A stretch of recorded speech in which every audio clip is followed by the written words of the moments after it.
আমার বন্ধুরা, একটা জিনিস মানে শেয়ার না করে পারলাম না, অবশ্য সতর্ক করার জন্য শেয়ার করলাম। সতর্ক হওয়ার দরকার। আমার একজন সুপরিচিত একজন হিন্দু বন্ধু ছিল, ভদ্রলোক, আমার একবারে খুব খুব কাছের একজন বন্ধু।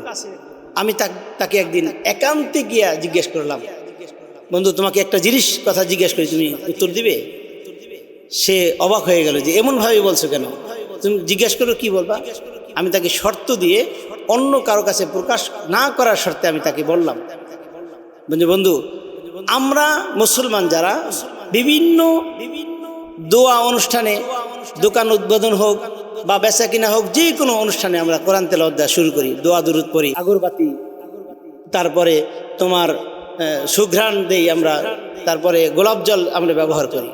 তোমরা এই দোকান উদ্বোধন অথবা তোমাদের যে কোনো অনুষ্ঠানে অথবা যে কোনো খাবার তৈরির পরে তোমরা এটাকে শুদ্ধ করার জন্য তোমরা প্রথমে কি করে থাকো? আমাকে এমন একটা মানে অবাক করা একটা উত্তর দিল, এটা আসলে না বলে পারছি না, সতর্ক হওয়া দরকার। আমার বন্ধু জবাব দিল, বন্ধু তোমরা তো বিভিন্ন অনুষ্ঠানে কোরআন তেলাওয়াত করো, দোয়া দুরুদ পড়ো, আগরবাতি, এরপরে গোলাপ জল ছিটিয়ে তোমরা ওটাকে শুদ্ধ করো প্রথমেই। আমরাও যে কোনো জিনিস তৈরি করে, খাবার তৈরি করি অথবা যে কোনো তৈরি করার সময় আমরা কি করি? আমরা গরুর প্রস্রাব ওখানে লাগাই দিই। নাউজুবিল্লাহি মিন জালিক। বন্ধুরা, আমরা কি খাচ্ছি দেখেন, ওরা মিষ্টি বানানোর পরে ওই সামান্য হলে একটু গরুর চোনা দিয়ে দেয়। ওই দিন থেকে আমি চেষ্টা করি, কখনো হিন্দুর দোকান থেকে আমি কখনোই মিষ্টি কিনি না, কখনো চেষ্টাও করি না। যদি না পাই আমি প্রয়োজন মিষ্টি কিনি না। মানে এটা এত বড় মানে একটা অন্যায়, এটা মুসলমানদের জন্য। দেখেন, মুসলমান খাবে, ওই খাবারটাকে সে হারাম করে দিল। এটা ওদের জন্য শুদ্ধ হতে পারে, কিন্তু মুসলমানদের জন্য কখনোই এটা সমীচীন নয়। এটা থেকে অ্যাভয়েড করা দরকার। হিন্দুর দোকান থেকে কখনোই মিষ্টি না কেনাই উত্তম, কারণ তারা তাদের ধর্মীয় অনুযায়ী তারা এটা পবিত্র, তারা এটা শুদ্ধ করে থাকে।